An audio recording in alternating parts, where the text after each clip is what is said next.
Igbo onye nwere gị ntị ekene m unu. Ọ nwere ife nji wee bịa taa anyị elụzikwara na nsịrị na asụsụ nke nna asụ bụ asụsụ Nteje-Abogu.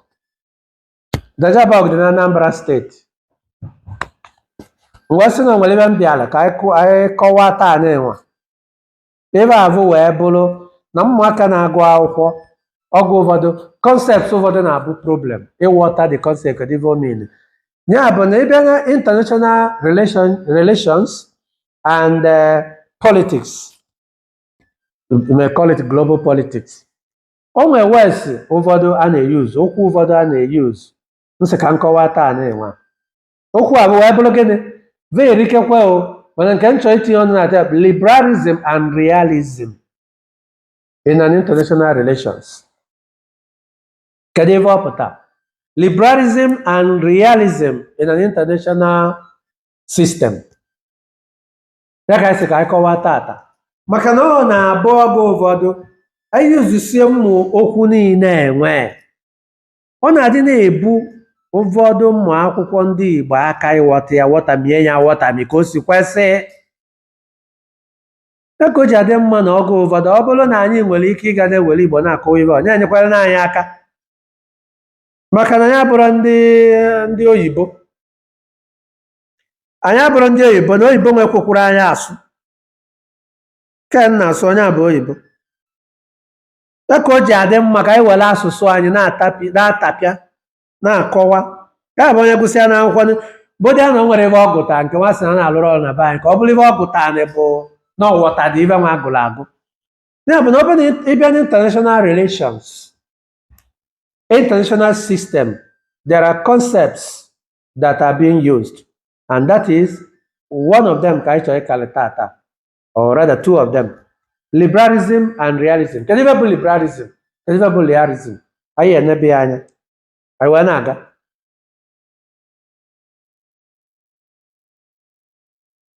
Ka m gwenye nọkọta na-ekwu maka udo. Gịnị bụ udo? Na anyị nọ n'udo, kedu ife ọ bụ?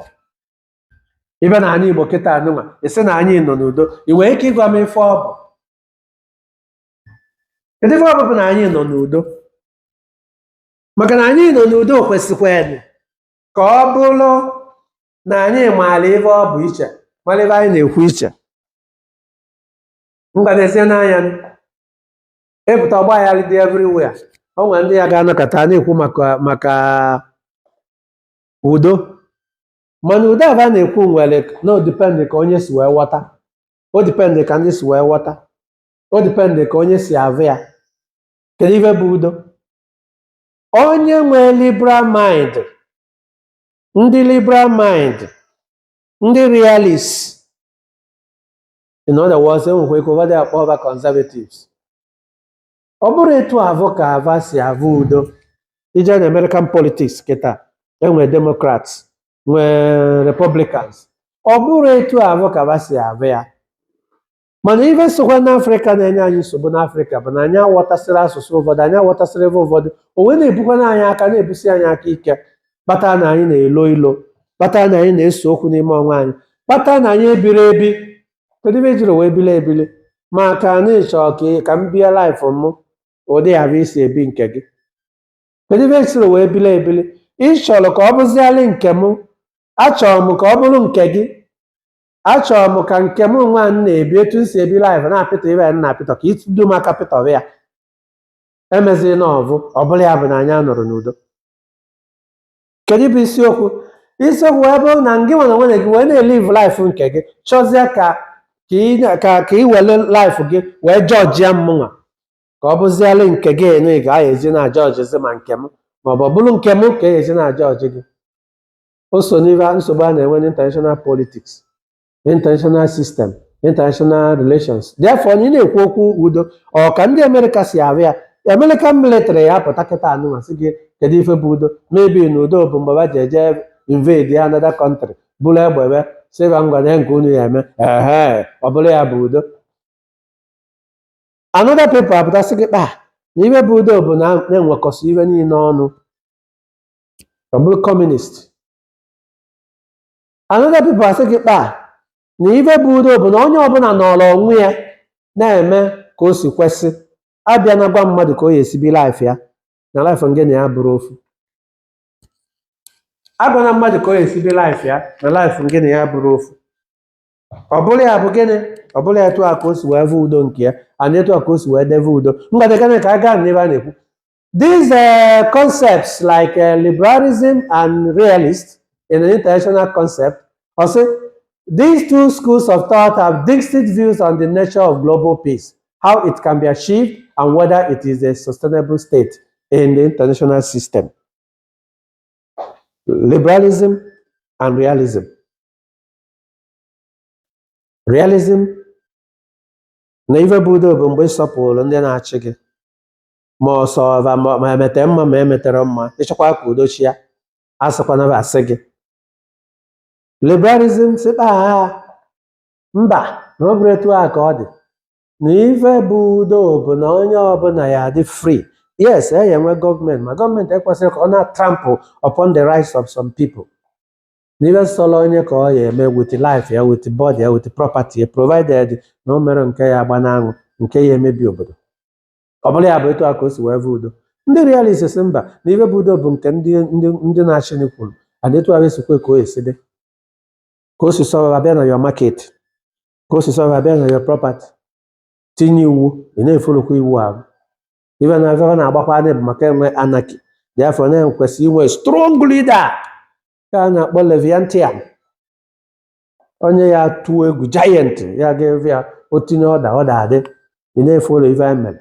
Ndị liberalism sị mba na anyị mee gị iji wee bụrụ president, na ife ọ pụtara bụ na ife ọbụla ya na-eme ya abụrịrị iji wee chekwaba our property, iji wee chekwaba our life, iji wee protect our freedom. Na ghọta ya bụ ife anyị nọ n'akịta maka liberalism and realism. Ọ na-adị very very important. Okay, now ka anyị nebe anya etu o si wee dị kịta. Liberalism in international relations is based on the belief that cooperation between states, international institutions, and shared values can lead to a more peaceful world. Liberals argue that peace is not just the absence of war, but also the result of interconnected economic, political, and social systems that promote mutual benefit and understanding. Liberalism, concept of peace. Na ife bụ na udo dị na kọntrị nwa na kọntrị nke na-emekọ biznes. Na kọntrị nke na kọntrị nke anaghị ama nnọkọtara jeve ọgụ, maka na eje ọgụ emebie ebe gbuo ndị mmadụ. Eje ọgụ emebie ebe n'ahịa, onwe ndị ya aṅụrị sịkpa na ọ bụrụ ya mba. So peace is for them bụ unity. Peace for them ife a na-emekọsi ọnụ. Peace for them na-enwe ike weta body dịka institution, ụdị ya weta United Nations, ụdị ya weta IMF, ụdị ya weta World Trade Organization. Na that institution ya enye aka na-achịkọta ụwa niile, na-achịkọta ibe niile a na-eme ọnụ. Ọ bụla taa ka ndị liberalism si wee bịa. Na ife bụ ebe udo bụ gịnị? Na anyị ndị be anyị na-akpọ ya gidigidi bụ eze, anyụkọ mamịrị ọgbọ ụfụfụ. Ndị Nteje-Abogu anyị na-agaghị masị na gịnị? Anyụkọ mamịrị ome gịnị? Ọgbọ ụfụfụ. Anyụkọ mamịrị ọgbọ ụfụfụ ahụ bụ ife anyị akpọ ya sị liberalism, liberal mind. Na o nwere onye nwee n'iche na-anọkọta bụrụ na ibu anyị danda o, bụrụ na ibu anyị danda o. Ekele ime ebe emekọ ọdụ. Eme gịnị? Eje na mmiri je zachaa mmiri, zachakọ onye ọnụ. A na-eje azamama na be anyị bụ Nteje, anyị ka na-aza mata ata mekọ onye ọnụ ka obodo wee dị ọcha. So na ọ bụzie na anyị nwebụ ndị Nteje bịazie n'ebe anyị nwekọrọ ọnụ, anyị na ndị Mmụleri wee mmekọ onye ọnụ, nwee nke anyị mekọrọ ọnụ n'ọka anyị ne.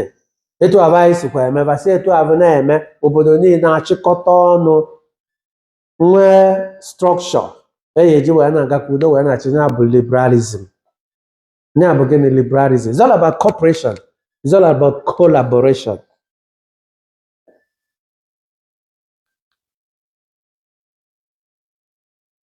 Then you know, in a the liberal theory, democratic peace theory in an international community, one of the most prominent liberal ideas is democratic peace theory, which suggests that democracies are less likely to go to war with each other. This is because democracies tend to resolve conflict through diplomatic means and their political system, which involves checks and balances, encourage non-violent dispute resolution. Democratic peace theory. So na ndị liberal na o nwere ebe ọzọ na-abụrụ gịnị ekwugo m ya na va na-achọrọ ka a nụọ ọgụ, va na-achọrọ ka a nalụ kọntrị nwa nwa another part of them, na va ya achịkọtasị ọnụ. For example, na Europe na ebe ka va si wee chịkọtasị ọnụ nwere nke a na-akpọ NATO, asị na gịnị na ịbịa chọọ ofu onye n'ime anyị okwu na ịchọwa anyị, so n'ime onwe ha nwere ya emekete ka va mee gịnị ka va chọọ onwe ha okwu. Ọnya bụ ebe a bụ a na-akpọ Schengen visa. Ịchọ ije Finland mana ị nweta Schengen visa, ị ga-eji eje everywhere in Europe except UK. Unu abụghị ya? Ebe ọbụla ị chọrọ ije ma ị nweta Schengen visa, ị ga-eje every part of Europe. Ndị Afrịka ebidogokwa kịta enwekwu ECOWAS tukwulu ọrụ ma ọ bụ na nke anyị adị strong. The man anyị abagakwuo na gradually we are liberalizing our movements. Ị ga-aga n'Europe, isi na Australia, ị ga-aga na Netherlands, isi na Netherlands, ị ga-aga na Germany, isi na Germany, ị ga-aga na Belgium, isi na Belgium, ị ga-aga na France, isi na France, ị ga Switzerland, from Switzerland to Luxembourg, from Luxembourg, wee rike bancha niile ovu visa ka ị ga-ejigasị ya. Ya bụ liberal mind, that is liberal policy, linking one to another diplomatically. Onwe nsogbu dị asolve kọta ya ọnụ, onwe problem dị gịnị anọlụ na tebụl discuss anya. Ọ bụ na enwere economic problem anọkọ ọnụ karịa anya country niile within that liberal countries, democratic countries, eme gịnị sort anya out. Ọ bụrụ nke anyị akpọta America na Europe, enwee Europe from plus America. Ọ bụrụ nke anyị etinye Australia, etinye European country plus America plus Australia or plus Canada.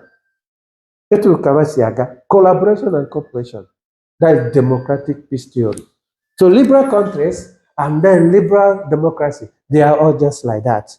And that is what we must understand.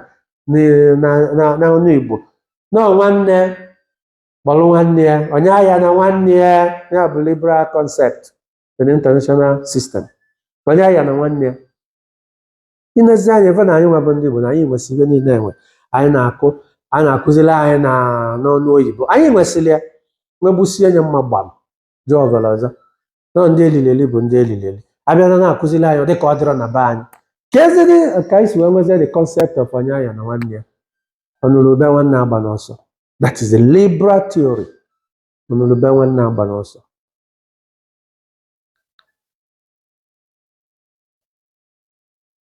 Abịakwa na liberal trade, of course, the Center International Institution, Ekwubugomia and Cooperation. Na ebe ọbụla ba liberal emphasize the importance of international organizations. Wejiro UN egwu egwu, wejiro World Trade Organization egwu egwu, European Union, all about peace. These institutions create frameworks for dialogue, promote norms of peaceful behavior, and can mediate conflicts between states. Those are liberal policies. Udo, udo, udo. Onwe anya n'imefe na-aga na-ebinyitere ma jee chịkọta ọnụ binyite onye anwa. Ọgwa ndị be anyị sosi na anyụkọ mamịrị ọgba ọfụfụ ndị ọcha akụziri anyị. Mana ọ dị mma ka ụmụaka anyị na-aghọta kedu ife bụ liberal perspective. Liberal perspective bụ collaboration, a na-emekọ ife ọnụ. Liberal perspective bụ cooperation, na va na-achịkọta onwe va achịkọta uche va ọnụ na-eme ife niile ọ na-adaba. Ihe ije Europe kịta anụma ofu visa ka ihe eji jekọda na ba ncha niile kpam. Nwere ka apụta onye nke nụwa arapụ nwanne na ọnụrụbe nwanne agba n'ọsọ, onye na-aga ọdalụ steeti ndị ọzọ. Ịnezikwa anyị na steeti niile dị na Europe anụwa, how many millions ka ha dị na some of them, mana ebe na be anyị dị 200 millions plus na Nigeria na-atagbu onwe anyị n'afọ. Mana kọntrị mma obere kọntrị niile anọsi n'Europe amara mma na-ezukwe 40 million, ma na-ezukwe 20, ma na-ezukwe 10 million. So respect international institutions and corporations, ejima liberal mind, economic independence, onye nke nọlụ ọ na-adọta. Liberals argue that economic independence reduces the likelihood of war. Economic interdependence reduces the likelihood of war. When states are economically connected, they are less likely to engage in conflict because the cost of war outweighs the benefits of maintaining peaceful trade relations. Interdependence, economic interdependence. Enwere m nke a, ị nwere nke ọzọ. M na-egote gị nke anụma, ị na-egote m nke ọzọ. Ka ebe anyị anụziri ọgụ, ọ bụrụ na na-emetụ onye esi ike ekwu okwu ọgụ. O wee bụrụ ebe anyị na-akọrọ maka Igbo ndị ọma na-ege ntị na anyị na-akọwa maka liberal perspective in international system, in international relations, in politics, in global politics. It is all about economic interdependence. Inye m nye gị nke nne nwere nnata gị ya nke ị na-enwere bịa ọ bụrụ na m nwere ya na nke ekwesịrị m inwe ya plan si na onye ebe dịka kọntrị dị etu a ebe dịka Germany na ya na sọplai nke dị etu a ebe dịka Switzerland ya na sọplai nke dị etu a ebe dịka Belgium ya na-eweta nke dị etu a so that ka o wee na-enyekwala onwe gị aka wee na-grow together. That is liberal perspective. All about cooperation and cooperation and cooperation and collaboration as well. N'ezie area na-emetụta Africa oge ụfọdụ, human rights and norms. Liberal theories assert that promotion of human rights like rule of law and international norms can foster a peaceful international order. By prioritizing the well-being of individuals and ensuring that states respect these rights, the likelihood of conflict is reduced. Yes, in their own concept, human rights. Human rights. Human rights. Of course, as I've always said in my program, the content of human rights in Western Europe or Eastern Europe, or including America, including Australia and Canada, and all the Western part of the world, their own concept of human rights is contained in such a way that it's conflicting with our Igbo. Because if I book their human rights, I book in a bank, some of them. Just like and the concept of even basalo sexuality. Human rights, in their own concept, is that na nwoke feel no nwoke bear gratification. It is his own problem and shouldn't be bothering anybody. When you know and keba no direto anyị kpọrọ ya na alụ. Nwaanyị sị na nwaanyị bịa. Mana ịbịa na nkeba anyị sị na alụ. So you see, government and whenever cannot interfere in each other in the individual private life, provided it's not affecting the society. You see where we differ? Because I believe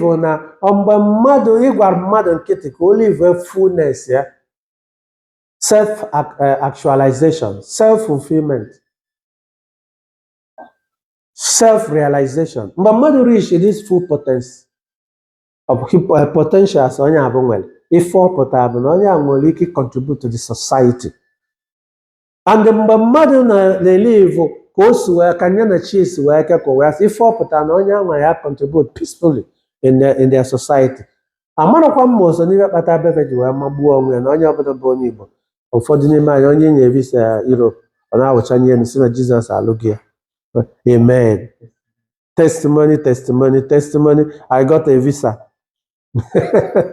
I got a visa to go to Europe. I got a visa to go to America. To go and look for what? Look for what? But I believe in these areas, human rights. We don't believe in it. Unfortunately, they believed in it. Because they are liberal-minded in those areas. Onwekwa area ya bụ ọgwụ ụfọdụ anyị nwa ọ dịka ya sị na anyị adịrọ liberal. Onwekwa area ya bụ anakọta ọ dịka anyị dị liberal. If we gbasara marriage, I think we are liberal in marriage, are we not? We are liberal-minded in marriage because you can marry more than one wife. You can marry 2 wives, 3 wives, and 4 wives, and depending on you. But in their own concept, I don't think they are. They are just one man and one woman. Am I not correct? So no nwere nke fa na-anabata nwee nke anyị ndị anabata nke ndị dịkwalụ ndị no n'ife na-adị confusion na-adịzi ya bụ na in our own we just we are still living our own and jumping to Europe and jumping to those places that etu of us be life and at this from especially when we about human rights and their norms. But of course, we're all here. That's what we're talking about, liberal perspective. So peace is when you respect somebody's rights. Why? Because by prioritizing the well-being of individuals and ensuring that states respect these rights, the likelihood of conflict is reduced. Mgbe ibili ndụ nke gị, abịana na-ebi nke gị na-ebi nke m, enyona m ka ị mara ka nke m si wee dị. Odo onye na-edu ya. Enyona m ka ị mara ka nke m si wee dị, bie nke gị. You have to live your own. You have to live your own life, and I have to live my own life. That is what they believe in. Of course, every life has a responsibility. Every life, onye ọbụla na-ebi nwelu ife solia. But in their own concept, unlike our own concept, makana in our African cosmology, we said, I am because we are. In our African culture and African system, African philosophy, we said, I am because we are. Because we are, therefore, I am. So, oge ụfọdụ na-enyere anyị aka, onye nọzialụ, onenyo, onye nọlụbịa nọlụba onye ọzọ. Ị na-ebi life gị ọ na-atọ gị ụtọ, bibebi life gị ahụ etu abụọ si atọ gị ụtọ. Kedu ihe kpatara izi enyo maka nke onye ọzọ, malị nke ọ na-ebi, malị ka ya na nwunye si ebi. Ọrịa bụ na ebe na Europe oge ụfọdụ, enwere ụdị life ahụ gị bilu ezọba ndụ gị azọba. Otherwise, chọba onwe gị achọba. Because onye ọbụla maal right, onye ọbụla maal nke ọ ya eme na nke ọ ya na-emerụ. Ọ bụrụ na emekata ibulu life ị na-ebi life A, onye nke ọzọ na-ebi life B, then ị chọzie ka o bibe nke gị ma ọ bụ ka gị nwa bibe nke ya. Ọ dịrọ possible. Ọ chọzikwa ịpụta na nke gị ị gawa na nke onye abụ, mana o so na ihe anyị ji bụrụ ogbenye n'Afrịka. Maka na anyị buru ibe niile ọ na-anyị anyị. Odo onye na-edu ya. So human rights and norms is very, very essential for liberal states. Liberal theories assert that the promotion of human rights, rule of law, justice,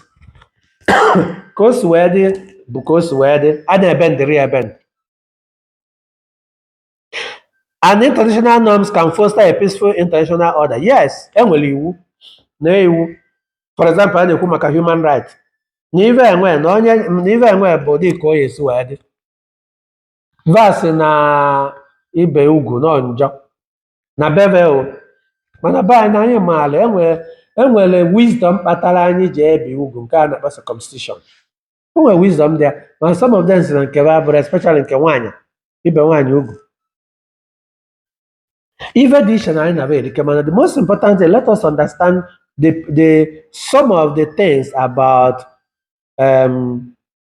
liberal states. That's the main thing here. And one of them is democratic peace theory. And the liberal states are not sure about job. Now, when I talk about udo, when I talk about war, when I talk about sit at the table, discuss what problem, solve instantly for the peace of their people. They have their people at mind. Liberal states. International institutions and corporations. When they work with other institutions like United Nations, IMF, World Trade Organization, and many others, and sometimes created another state, a bloc, that is European Union. It doesn't mean that in each of them they don't have prime minister or they don't have president, but they still have a general body. When they create a framework, when they promote peaceful behavior, now liberal states, in order to do all these things we are mentioning, they started from their kindergarten. They started from primary school now, according for all these liberal principles. They started from the university. Onwere onye told na once ị gaa na school ebidogo ewogiri fọnyisie gị ntị ị malụ na ị nwere right step on another person's freedom. Ị malụ na ị nwere right ị ga na-ebi ụdị ndụ ọchọ ka onye ọzọ bie ya. Ị malụ na this is your own where your right stops, another person's right starts. Na ebe authority gị jedebere nke onye ọzọ ebido, ebe nke gị bido nke onye ọzọ jedebe. Fa na-esi na ụmụaka wee jidesibe catch them when they are young. Nye akpata befe ji wee kaba anyị mma. Nye akpata o ji wee dị ka ndebi ya dị o ji dị ka bebe akaba anyị mma. Maka ba aka kwele n'ibebe. Sọsọ anyị bụ ndị elili eli asị na nke anyị bụ njọ. Anyị na-eche n'igwe. Economic interdependence. Fa kesịrị onwe feke. Ebe onye si wee onye nke a na-aproduce nke a, onye nke ọzọ na-aproduce nke a, onye nke ejegote na nke onye a, nke ejegote. Ife ni principles niile abụkwa nke dịkwa na be anyị o inyobe be anyị ọfụma. Ọnte na-abịazịa ife niile na-ebutere anyị ma ụka ma ọsịa wee twist ya anyị isi a na-akọ elizi akọlọgbago akọlọgbada because na mmụọ bụ onye Nteje. They are apart from na ọgwụ ụfọdụ enwe conflict kwesị na is our human nature. Mana ihe si Nteje connect eto Mmụleri. Isi Mmụleri ya connect eto Aguleri. Ihe si Nteje connect eto Mmụnye. Ihe si Nteje connect eto Gbariam. Ihe si Nteje connect eto Nnanda. Ihe si Nteje connect eto Ọkụzụ. And etu kafasi connect ya na-anụkọlịtakwa onwefe. That is a liberal mind as at the time. Amaghịzị m nke anyị na-emezikọta ama ọkwazịkwa ya. Igbo ndị na-ege ntị. So na ọmụ ife niile anụ bụ ife ntị ka nkọwata maka liberalism. Ndị na-anọlụ kwekọrịta na-akpa elo na-enyere onwefe aka ka obodo wee na-aga n'ihu. Then ịbịaza na nke a na-akpọ realism in international politics, international system ka ebe ọ bụ. Realism on the other hand is grounded in assumption that the international system is anarchic and that states are primarily motivated by pursuit of power and security. Realists are more skeptical of possibility of lasting peace, viewing it as temporary and fragile in a world where states are engaged in a constant struggle for survival. Ndị nwere mindset, elozokwana na mindset, enwebugo mgbe nkọ maka mentality. Ndị nwere mindset ya bụ states nwere mindset ya. Elozokwana na nwere na some states nwere area va ya adị liberal, nwere area va ya adị gịnị realist. Mana abịazi nwe block as primarily liberal, just like European Union. Mana abịazi ndị dị ka ibe dị ka America is also a liberal state, but to some extent depends on the situation, depends on the something you are talking about. Most times when it has to do with security, I doubt if America should be tagged as a liberal state in terms of security. That's my own view. That's my own opinion. In other things, they may. But again, liberals, realists will just strongly believe na ya enwelili president kala akachi achi azuo na nwoke ọsịkwụrụ ebe a kwụrụ ọsịgaba ebe a gaba. Liberal bụ ọ nọrọ na-achọ kedu kọntrị nke anyị na n'akụkụ amakwa na ọ nwere ibe ebe na-achọ ime, amakwa na ọ nwere kabasi wee chọọ ịtụ bọmbụ, amakwa na gbado enyo kọntrị ọzọ nọba n'akụkụ da monitor ibe ebe na-eme so that ọ bụrụ nke ba ya ejebu wusova ya ozugbo maka na egwu na-atụba maka agwa kọntrị ahụ nkịtị ba nwee ike ba mee gịnị ba buru bata na bebe dị afọ na ọka mma na-achọpụta realist na-eche etu ahụ na-achọpụta na ndị chọrọ ịbịa lụso anya ọgụ na-achọpụta na amarakwa nke ibe na-epieli na n'obodo ndị enwe ibe na ọ dịkaba na-achọ ifọm inwe weapon of mass destruction even though na anyị nwekwara ya o as realist anyị nwere weapon of mass destruction mana anyị ya ekwere ka ndị ọzọ nwee ya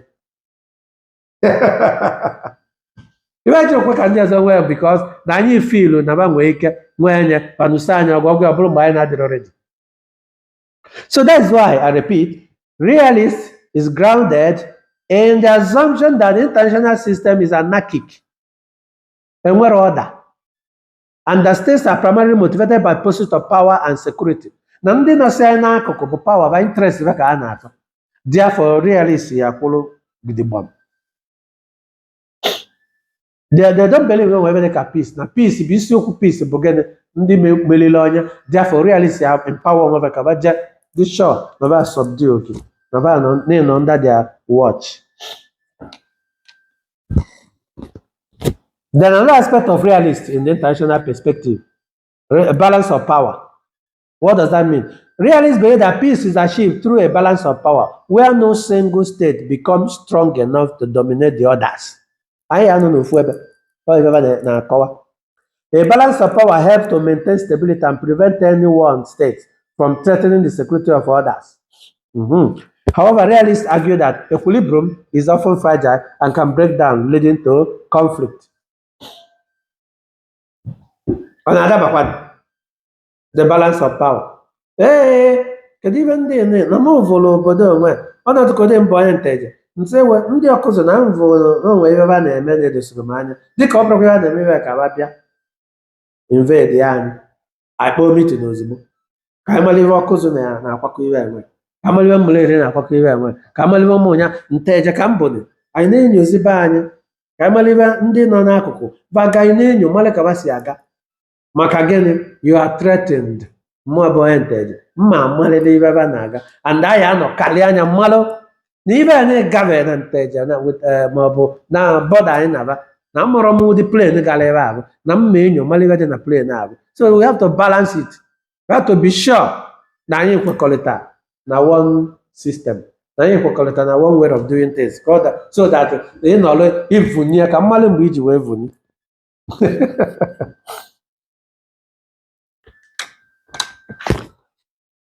The realist na security dilemma. The security dilemma is a central concept of realism. It poses that when one state increases its military capabilities to enhance its security, other states interpret it as a threat and responded by building up their own military forces. This creates a cycle of increasing tensions even when no state intends to provoke conflict. For realists, peace is not guaranteed as the international system is inherently unstable due to this dynamic. Security dilemma. Iran na build the weapon of mass destruction. Therefore, ndị nọ n'akụkụ sị mba na ọ dịrị possible. Otherwise, anyị nche enwebi ya. Ma ọ bụ na America nwere Israel nwanyị Iran si na oyi enwekwu nke ya. Na oyi enwekwu nke ya. Then ụfọdụ asịkpa na ihe enwere ya. Security dilemma. Security dilemma in the sense that na onye nke ọzọ country nke ebunyite dị very strong, you feel empty, you feel na ị nọrọzikwa ya, you feel na ị mara ife na-ala ife enwe ịchọ ịma ife na-ala ife ahụ. Ọ bịazi putu ebe ahụ ndị oyibo ahụ kpọrọ international relation security dilemma. Anyị amalile ife dị ebe ahụ. Ejigo m example nye na be anyị bụ Nteje, Ụmụleri, Agụleri, Ụmụnya, Ọkụzụ, Nando, Igbariam. Anyị na-ebikosi ọnụ. Imagine no states ka ife niile abụ. Mụ abụọ Nteje nọ n'etiti ya dị very conscious ka mmakwala ma Ọkụzụ na mụ bụ plane na-aga na-eje na-abata ka ife na-ebubata ebe ahụ. Deenụ mụ abụọ Nteje Akwụzụ jezikwa je chịkọtakwa be anyị were ndị military ka anyị jekwa bubetabekwa nke anyị ọsọ nya bụrụ ife ọbụla anyị interpret ya ka anyị ma dịkwa ndị security dilemma. Ha mazụgo ife Ọkụzụ na-akwakọ ime anyị mana anyị mana anyị akarịba ya na anya nọrọ anyị gwọrọ nkịtị na ife ọzọ anyị emeze bụ gịnị? Anyị jekweje onye ọba ji bụrụ Nteje-Abogu vlọgụ ju nni nọkwana anyị bụ Nteje-Abogu Nteje-Abogu vlọgụ ju nni. Kedu ka onye Nteje-Abogu ka Nteje-Abogu vlọgụ ji nni na-esi wee nọrọ plane na gavele ọbụna osi Ụmụleri ọ gavele ọbụna osi ọ bụrụ eziokwu then Nteje ejeke nkwụcha. That is example of security dilemma. I'm just giving an example. Ka anyị bụ ndị be anyị na watch video movie ya ka ọ na-aghọta ibe bụ realism, ibe bụ realist in the context of international relations. Na realist bụ onye chọrọ ka ọ dị ncharge bụ ndị masịala ibe na-eme na-etinye ọda maka ndebe ụdị ahụ. Just as I put it here. A realist believe na ndị ọbụla bụ selfish interest ka ha na-achọ, therefore don't be deceived. Kekwe nkwụcha maka ị na-eme liberalism, na-eme cooperation, na-eme collaboration, ndị ọzọ eje na-abịa ụdị ibe ya military ba apụtazi awakpo gị nalị gị ike ga abụ ọgụ ya bụ na ịbụziali steeti under steeti.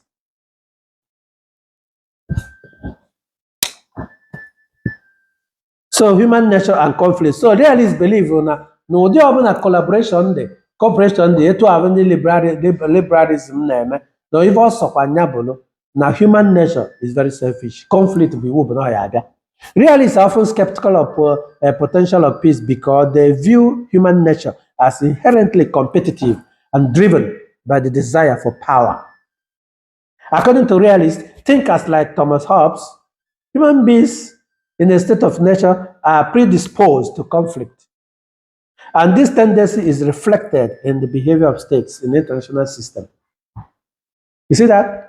Ebe anyị na-adabakwa asị nka nwere Igbo mana anyị eji oyibo na-akọwa maka na oyibo ka ụmụaka anyị niile nọ na skuulu na-eyuzu oyibo nwa ana m ajisi ike mana odo m ana m amara asụ odokwu m anya n'obodo nna ọ bụrụ oyibo ka anyị na-asụ nke taa na-enwe mana omeleji omelecha na oyibo nke nwa obere ahụ m ejikọwa ka m esikọwa then ndị na ọbụla m pronounce ya ọfụma ọ nwere ndị ya akazi pronounce nyezie m aka pronounce ya all my fans ndị a na-ege ntị ebe a na-eme mana itete niile dị na ya bụ ma ọ bụla ebe anyị itete na iri 9 and 10 itete niile dị na ya bụ closest 10 dị na ya bụ na realist ebelivuru na o nwere ebe dị ka udo freely na va believe na human nature ife ọsọkwa anya bụrụ we are competitive and we want to get the power, therefore don't be deceived. And they are supporting the people like Thomas Hobbes. Believe on evil sokwanya. Ụdị ọbụla o si iti wee debe ya. No power ka a na-azọ. No interest ka a na-azọ. Therefore, na-enye onye chịrị achị kara aka zuo ezuo viantian. Ya bụ ọ na-achị obodo o tinye ọda onye ọbụla ekwenye n'ihe onye ọbụla ekwu. Were egwu wee na-aga without it.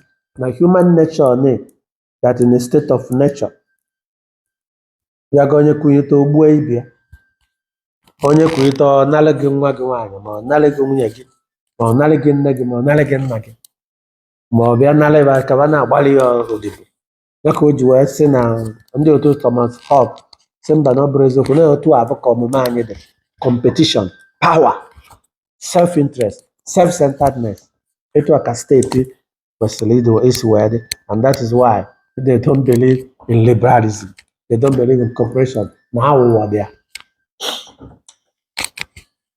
Pragmatism and deterrence. Realists believe that peace is more likely when states are prepared for war and have the capability to deter aggression through military strength. Yes, according to realists, ihe jere tụgba aka tọgbọ na o nwere ibe na-eme na ịchọ ka udochia dị very strong, na ịchọ ka udochia nwee strong military, na ịchọ ka udochia nwee strong economy, ịchọ ka udochia ibe gị niile nọrụ from the point of strength. Na ọ bụrụ onye na-elili ume na-adịrọ sị gị na ọ na-achọ udo, na onye kwesịrị ịchị udo bụ onye siri ike gbasịa chịa na nwoke ka ọ ya abụ apụta na-akpọ udo abụ onye wa awọ ka ego ebe abụ iji bụrụ nwoke. The concept of deterrence, where states maintain a strong military to prevent attacks, is seen as a way to preserve peace. Na mụ nwere weapon of mass destruction na my state, na mụ nwere strong military, na ego na mụ nwekwuru ego, na steeti anyị obodo m nwere ndị amị zuka eme, ndị na-eche obodo zuka eme, na anyị nwekwuru ego ọ bụrụ sọsọ strong military, we also have economical power. Then ịchụkwa ndị gụrụ akwụkwọ achịtabalị gị ba. Nya bụ ibe realists believe because they are the more pragmatic. They don't believe in all this collaboration and cooperation. That is what they use the word deterrence. Kaya bụ nne anya bụ na o nwere ife dị nje na-eme na edoro m anya, I will stop you from doing it. I will stop you from threatening us. Realist. Comparison between realism and liberalism. As we are rounding it up, approach to conflict. The liberals are generally more optimistic about the potential for lasting peace through cooperation and institutions. Na ọ bụrụ na na-ese okwu, ndị liberal believe na anọkọsị akpa udo na ya enweta ihe a na-achọ. While realists are more cynical, seeing peace as temporary, they believe na udo bụ just aghụghọ, and dependent on maintaining a balance of balance and military preparedness. Na ekwesịrị mgbe ọbụla military kwụ chim, kwesịrị mgbe ọbụla balance of power kwesịrị ka ọ nọrọ na ya. Mgbe a wee na-ekwuzi okwu udo wee na-ege gị ntị. Realist ebelivuru na anọrọ ka atọgbọrọ na-akọ na the men akụkọ ọbụla nya dị very strong, wee ife niile ọ na-enwe nọrọ na power a strong position wee na-akọziri ahụ a na-akọ. Americans appear to be realist in some of these approaches. The role of human nature. Liberals believe that human nature can learn to cooperate through institutions. Liberals believe na nke anyị ji bụrụ mmadụ na ya na cooperate n'onwe anyị wetesie kpasie elu ka ibe ya esi wee dị mma ọ dịrị anyị ma na anyị bụ mmadụ anyị de constitution anyị eje wepụ ibe ahụ na-emebi ibe n'obodo, anyị eje wepụ constitution ahụ na-eme ka society na-aga aga ka obodo na-aga aga eje wepụ that clause na so immediately anọkọ ewepụ ya. Mana realist si mba n'iwu bụ ibe edere ede na-edewe ya nya bụ ibe na-achị anyị. So if you're about the role of human nature, realists believe that human beings can learn to cooperate through institutions, while realists argue that human nature is inherently conflictual and states are driven by the need for security and power. Liberals believe as human, we yearn for peace. Na anyị na-achọ udo, na udo dị anyị na-arụ. Na onwere family na na-achọrọ udo, nne na nna na-achọ udo, ụmụaka na-achọ udo, ezinụlọ ọbụla na-achọ udo, ama ọbụla na-achọ udo, obodo ọbụla na-achọ udo. Na udo dị na nature of human person, na onwere onye na-achọ conflict. Realist sị gị na ọ bụrụ eziokwu, ndị realist na ọ bụrụ eziokwu na nke anyị ji bụrụ mmadụ na conflict ya bụ dị na ọ ya nara, na nke anyị ji wee bụrụ mmadụ na selfishness dị na ọ ya nara, na nke anyị ji wee bụrụ mmadụ na struggling for power dị na ọ ya nara. So I hope you are getting the difference between these two school of thoughts in political science and international relations. Then, comparing liberalism and realism on international institutions. Once again, liberals view international institutions as vital for promoting peace, whereas realists are often skeptical of their effectiveness, seeing them as tools used by powerful states to maintain their dominance. What dịkwa ka ebe a na-akọ ndị realist ya na-adị pragmatic. Because liberal believe na wetasị ma UN onwe United Nations, society niile enwe etili na-enye aka, organizations niile both governmental organization and non-governmental organization na ya na-enye aka. Ndị realist gị na-asị otu awụ n'ezi gbapụtakwa na ọ bụrụ eziokwu. Ibe niile na-abụ ibe ndị steeti ji ame ka ndị mmadụ, ibe ụfọdụ steeti ji eme gịnị wee na-dominate Japan, wee na-agwa gị how important, how powerful they are, so that they cooperate here.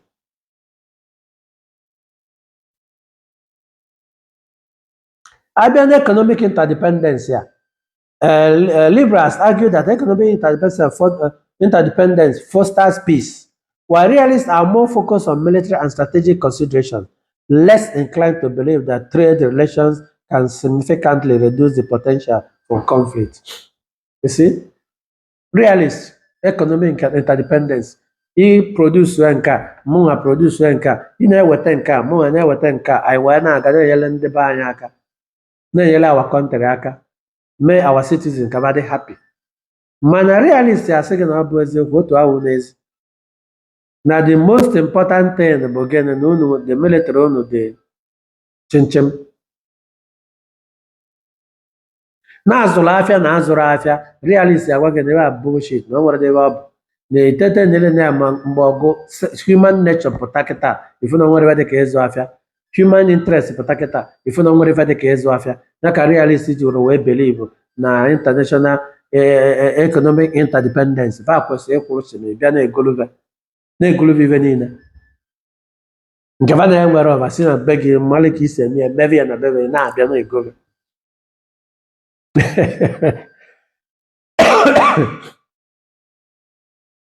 so ka m na-achịkọta ife niile na n'Igbo ndị na-ege ntị ife anyị kọwa tata maka gịnị liberalism and realism.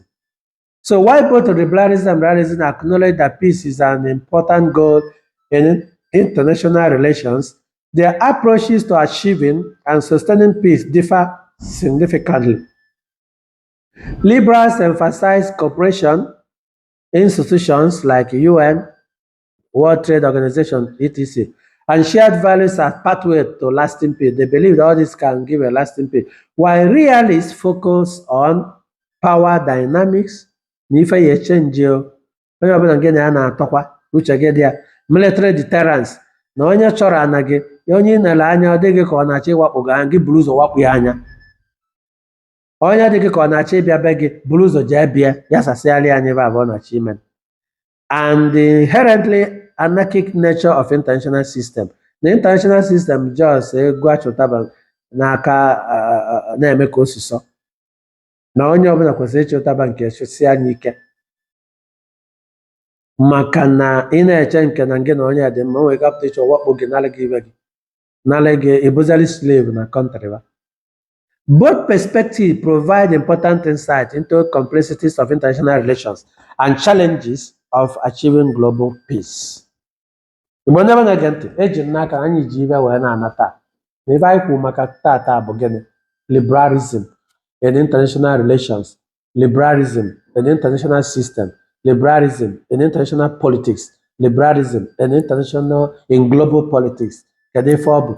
No mindset, if I may use the word, mindset or approach ifo na udo dị mma ma ọ bụ na-anọkọsịa elu dozie ife ụfọdụ, ịfụ na udo na kọntrị ọbụla ka mma karịa ịnụ ọgụ, ịfụ na onye ọbụla nwee kacha esi wee kee nga bata na be onye ahụ ka o ya esi bịa ụwa ya, anọ na be gị n'olube onye ọzọ n'olube gị n'ogbuolube gị ọfụma, isi ijebe onye ọzọ ịkụọ aka na bịa wee pụta etu isi chọọ ibi laịfụ gị bịa eji na ebi laịfụ gị chọọ ka onye ọzọ bịa etu ahụ.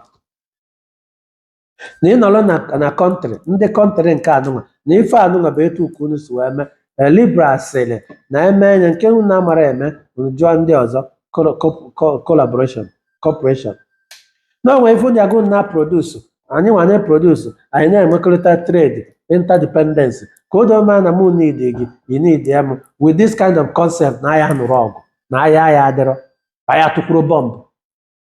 Mana realist si kpaa na ọ dịrị ụdị a bụ na human beings are selfish, human beings are born to be people with conflict. Na ife kachasị mma bụ na igwe they are very powerful, na ife kachasị mma na inwe powerful military, na ife kachasị mma bụ na ịdị economically strong. Wele na ife wee nara taa na-enwe na nkụzi na liberalism si na ife kachasị mma bụ cooperation and collaboration, cooperation, collaboration, institutions, human rights, wele collaboration na-eme anyị na-emekọ ife ọnụ na-akpakọ ịlụ, cooperation nke na-edoro m anya njụa gị nke na-edoro gị anya jụa m, human rights na etu nsi wee nọrọ n'ụwa m ka m si fiilu ya ka m na-esi bi ụwa m ka m na-esi bi na-ebi nke gị abịa na bụrụ nke gị gwa m ka m na-esi bi azọ freedom nchọ ikwu okwu nkwe ebe ka o si wee dị provided na m achọrọ gị mana uche m ka m kwuru. So na iwere ife na-anọ nwaanyị wee na-aga human rights, cooperation, collaboration kezi nke nọ